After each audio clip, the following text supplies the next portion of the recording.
My fiancée told me my family wasn't welcome at our wedding because they were embarrassing and her friends would judge us. So I said okay. Then 2 weeks later, she was standing at the altar in front of 200 guests and I wasn't there, and neither was anyone else she expected to see. I'm 31 years old and I own a small plumbing business in the suburbs. Nothing fancy, but it pays the bills and keeps me busy 6 days a week, and I'm the kind of guy who shows up on time, fixes what's broken, and doesn't make excuses when something goes wrong. My dad spent 40 years as a welder at the same factory before he retired. My mom worked the morning shift at a diner for as long as I can remember. My brother works for the railroad, and my sister teaches 3rd grade at the elementary school 2 miles from where we all grew up. We're not rich, we're not connected, and we don't have the kind of stories people tell at cocktail parties. But every Sunday we have dinner together at my parents' house, and that's been the one constant in my life since I was a kid. My family is loud. They laugh too much. They tell the same stories over and over. My dad still wears BOLO ties to anything he considers formal, and my sister's 3 kids run around the house like it's a playground. But they're mine, and I never thought I'd have to defend that to anyone until I met Victoria. I met her 2 years ago when she called my business because her bathroom sink was leaking and the property management company wasn't responding fast enough. And when I showed up, she answered the door in workout clothes with her hair pulled back, and I remember thinking she looked like she belonged in a completely different zip code than the one I was standing in. She worked in pharmaceutical sales, drove a Lexus, lived in one of those luxury apartments with a gym and a concierge, and her Instagram looked like a lifestyle magazine. All carefully staged coffee cups and sunset photos with captions about gratitude and manifestation. We started talking while I fixed the sink and she laughed at something I said about the property management company. And when I was done, she asked if I wanted to grab coffee sometime. And I said yes, because she was beautiful and confident and seemed genuinely interested in me. The first few months were great. We'd meet for dinner after her client meetings. She'd come over to my place on weekends. And she seemed fascinated by the fact that I ran my own business and worked with my hands, like it was exotic or something. But I started noticing little things, like how she'd introduce me to her friends as someone who owns his own company without ever mentioning what kind of company, or how she'd steer conversations away from my family when we were out with her crowd. One of her friends actually asked if I was really a plumber, like she'd just discovered I had a criminal record, and Victoria laughed it off, but I saw the look in her eyes, that quick flash of embarrassment before she recovered. When I proposed last spring, I knew the ring needed to be expensive because she'd been dropping hints for months about what her friends' fiancés had bought, and I ended up spending more than I wanted to because I convinced myself it was an investment in our future, that it mattered to her, so it should matter to me. She said yes. She cried. She took about 50 photos of the ring before she even hugged me.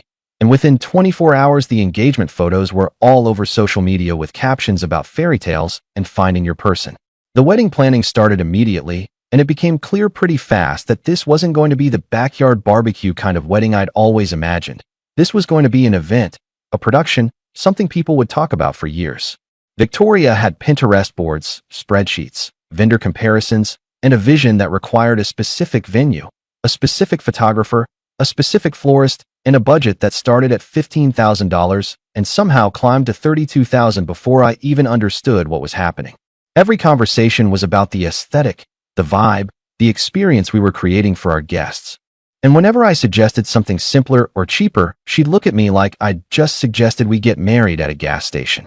I was paying for most of it because her salary went toward her lifestyle and her student loans, and I didn't mind contributing because I figured that's what you do when you're building a life with someone. But I started feeling less like a groom and more like a checkbook with a signature. My family was excited about the wedding. My mom had already started talking about what she'd wear, my sister volunteered to help with anything we needed and was planning to bring her kids, and my dad made some joke about finally getting to walk down an aisle without it being in a courtroom. But Victoria started making comments, small things at first, about how we needed to curate the guest list carefully and how not everyone understands formal events.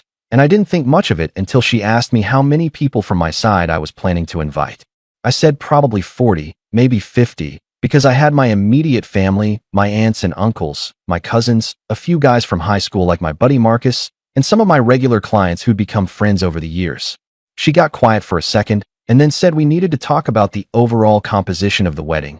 And that's when I started to realize this wasn't going to be a conversation about numbers. This was going to be a conversation about who my family was.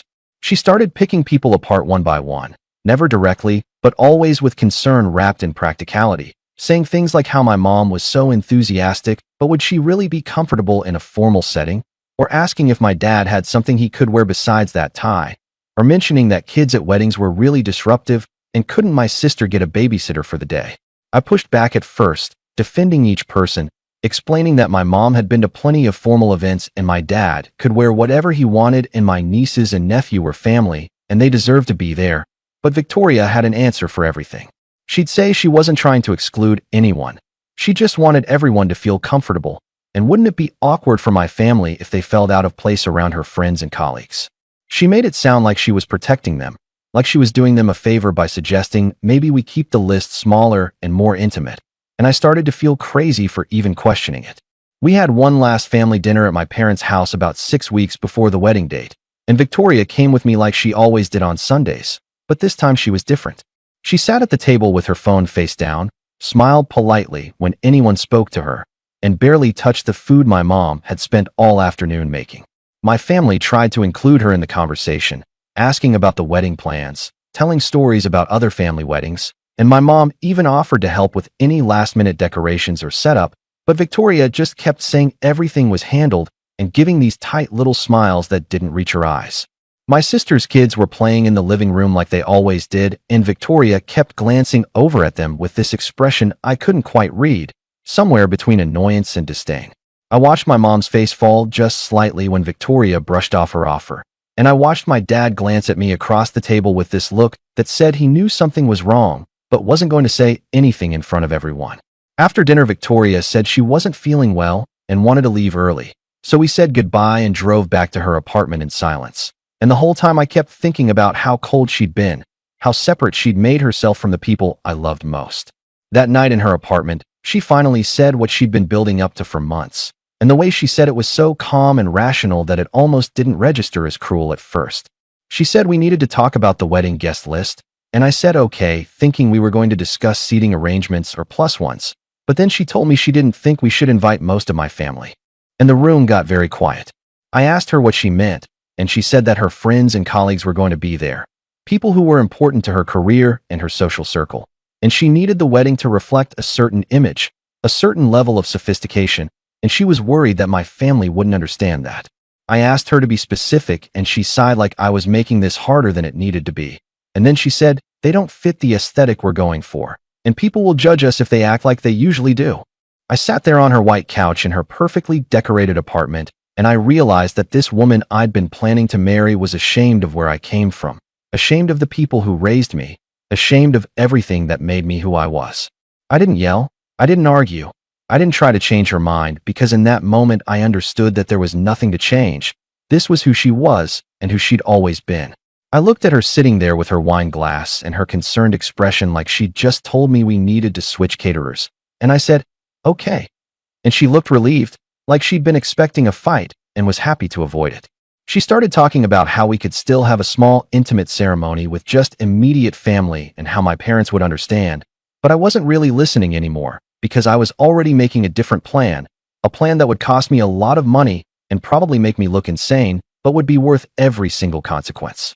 I left her apartment that night and drove straight home, and I didn't sleep because I spent the entire night making phone calls and sending emails, and by the time the sun came up, I had canceled everything.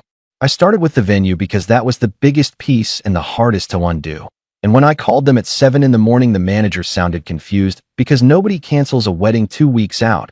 Nobody walks away from a $12,000 deposit, but I told him I needed to cancel immediately, and I understood I'd lose the money.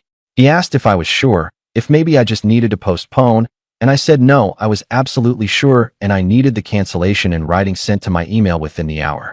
He said he'd process it, but he sounded worried, like he thought I was having some kind of breakdown, and maybe I was, but it was the clearest my head had felt in months. Next was the caterer, and that conversation was shorter because they'd dealt with cold feet before, and the woman on the phone just sighed and said she'd send the final invoice for the deposit and the advance payment, and wish me luck. The photographer was apologetic, said she hoped everything was okay, and mentioned she had a cancellation clause that meant I'd only lose half the deposit instead of all of it, which was decent of her considering I was screwing up her schedule. The florist was less understanding, told me this was extremely unprofessional and that she'd already ordered specialty flowers that couldn't be returned, and I said I'd pay for them anyway, and to send me the bill. The DJ didn't answer, so I left a voicemail. The cake designer said she'd been working on fondant decorations all week and would still charge me for the labor. And the wedding planner responded to my email with 3 question marks and then called me 6 times in a row until I finally picked up.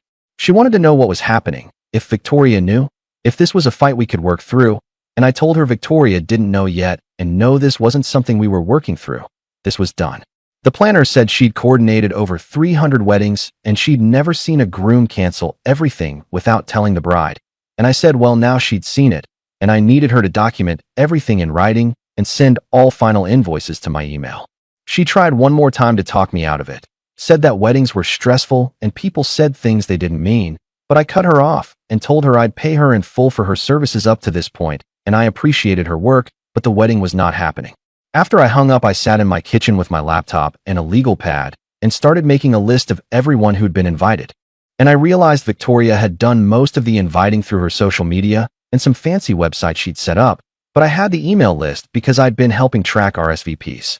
I opened a new email, addressed it to everyone on the list, and wrote the simplest message I could think of. The wedding scheduled for 2 weeks from Saturday had been canceled. There would be no ceremony, no reception, and I apologized for any inconvenience or travel plans that had already been made. I didn't explain why. I didn't blame anyone. I just said it was canceled and left it at that, and then I hit send before I could second-guess myself. The replies started coming in within minutes, mostly confusion and concern, people asking if everything was okay and if there was anything they could do, but I didn't respond to any of them because I didn't owe anyone an explanation and I knew that whatever I said would get back to Victoria before I was ready. I blocked her number, blocked her on social media, blocked her email, and then I called my supplier where I get my parts and told him I was taking 2 weeks off starting immediately, something I'd never done in the 6 years I'd been running my business. He asked if I was okay, and I said I would be, and he said to take the time I needed and not to worry about anything. Then I called my brother and asked if I could stay at his place for a while, and he said yes without asking questions because that's the kind of family I have, the kind that shows up when you need them without needing to know all the details first. I packed a bag, threw it in my truck, and drove to my brother's apartment on the other side of town, and for the first time in 2 years I felt like I could breathe. My brother was at work when I got there, but he'd left the spare key under the mat like he said he would, and I let myself in and just sat on his couch staring at nothing for a while, trying to process what I'd just done. I'd walked away from a wedding, from a relationship, from 2 years of my life, and I'd done it in the span of about 4 hours without talking to anyone or getting permission or trying to salvage anything. Most people would say I should have talked to her first, should have tried to work it out, should have given her a chance to apologize or explain, but those people didn't hear what I heard in her voice when she said my family didn't fit her aesthetic, didn't see the look on her face when she talked about them like they were a problem to be managed. I knew that if I tried to talk to her, she'd find a way to spin it, to make it sound reasonable, to convince me that she was just being practical and that I was overreacting, and I couldn't let that happen because I already knew the truth. The truth was that she'd never respected where I came from. And someone who doesn't respect your past will never really respect your future. The truth was that I'd spent 2 years trying to be enough for her, trying to smooth off my rough edges and fit into her world. And it still wasn't enough because the problem was never me. The problem was that she wanted someone she could show off, and I was just someone who fixed toilets for a living. The truth was that my family, the people who raised me and loved me and showed up for me every single Sunday, deserved better than to be treated like embarrassments. And if she couldn't see their value, then she couldn't see mine either. I thought about my mom offering to help with decorations and Victoria brushing her off. Thought about my dad's BOLO tie and Victoria's contempt. Thought about my sister's kids and Victoria calling them disruptive. And I felt my decision solidify into something unshakable. My brother came home around 6 and found me still on the couch, and he sat down next to me and asked what happened. I told him everything, start to finish, the comments about my family, the conversation in her apartment, the cancellations, the email to the guests, and he listened without interrupting until I was done. When I finished, he was quiet for a minute, and then he asked if I was sure, if this was really what I wanted, and I said I'd never been more sure of anything. He nodded and said okay then. And then he asked if Victoria knew yet. I said no. I'd blocked her on everything, and she probably thought we were still getting married. And he looked at me with this expression that was half concern and half respect, and said that she was going to find out eventually, and it was probably going to be bad. I said I knew. I said I was ready for whatever came next, and he said, all right, then we deal with it together. That night, I couldn't sleep even though I was exhausted. And I kept thinking about what was going to happen when Victoria figured it out, when she realized that the venue was canceled and the vendors were gone and nobody was coming. Part of me felt guilty, felt like maybe I should have at least told her first.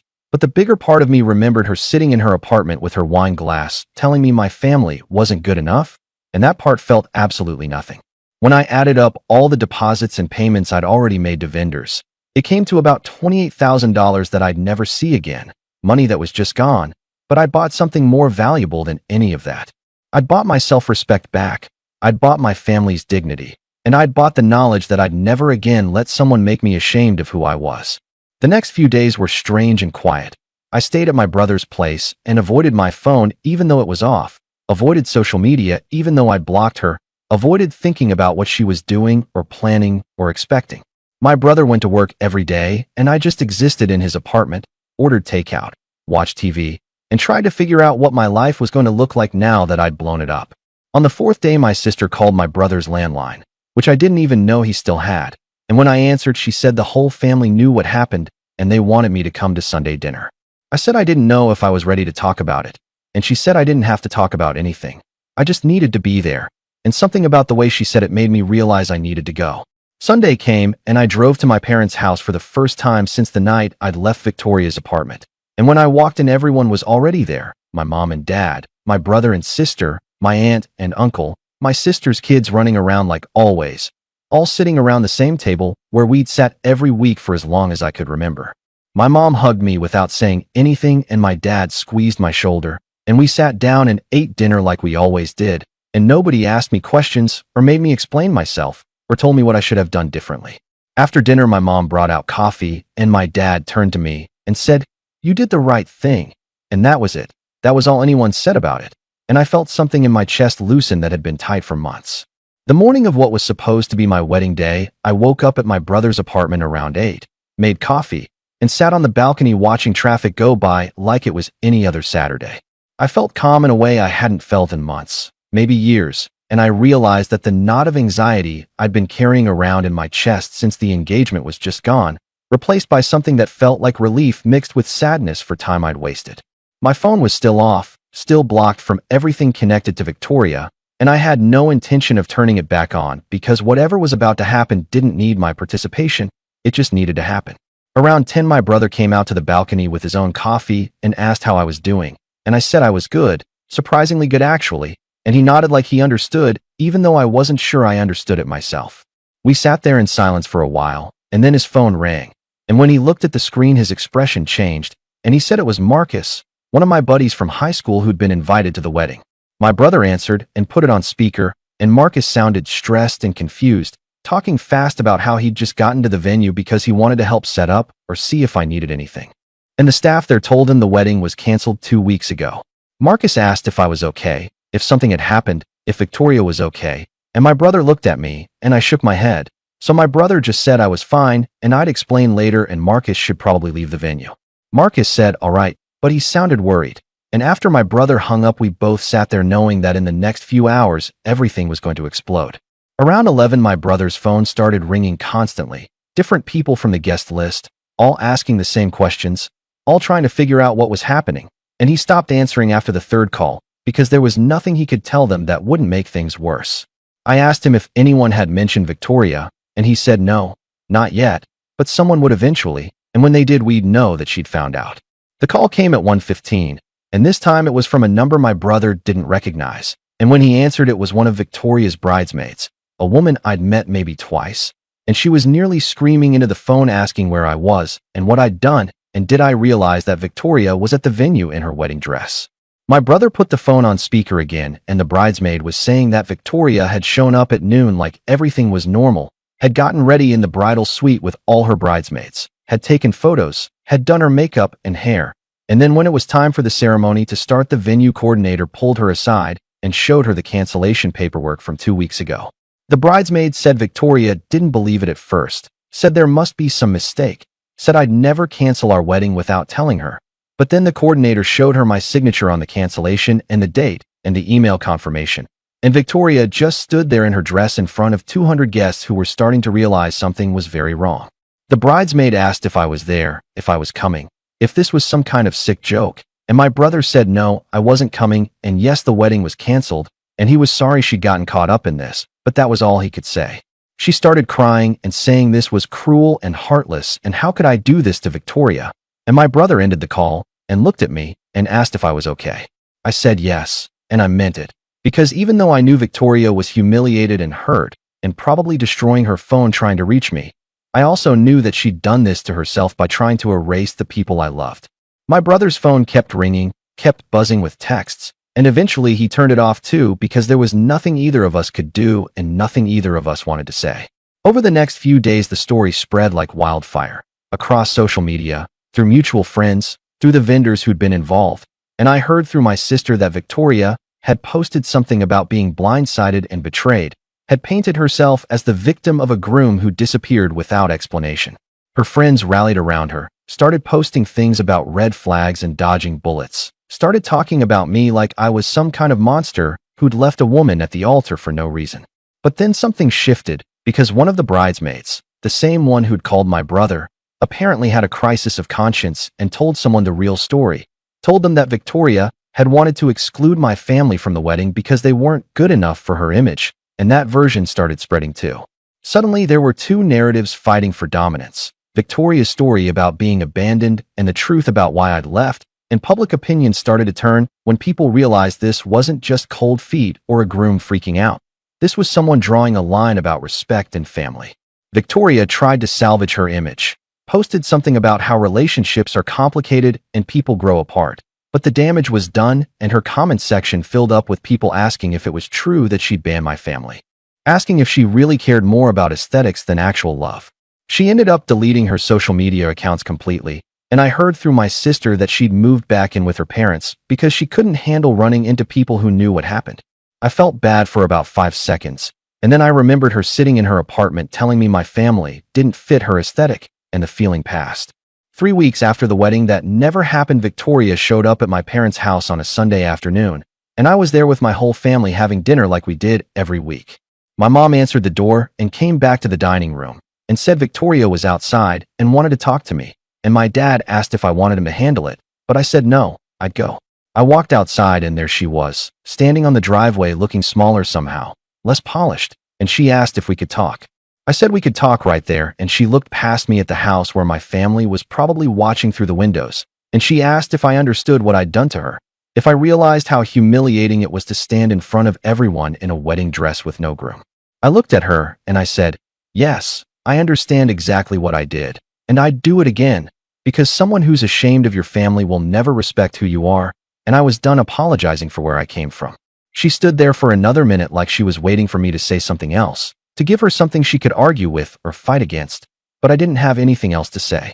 She got back in her car and drove away, and I went back inside where my family was waiting, and my mom asked if I was okay, and I said yes, better than I'd been in years. 6 months later, I bought new equipment for my business, hired another guy to help with the workload, and landed a contract with a property management company that kept me busy 5 days a week. I never heard from Victoria again, never saw her at any of the places we used to go, and I assumed she'd moved on with her life somewhere else. My brother asked me once if I regretted how I'd handled it, if I wished I'd done it differently, and I told him the truth, that the only thing I regretted was not seeing who she really was sooner, but better late than never. What do you think about this story? Let me know in the comments.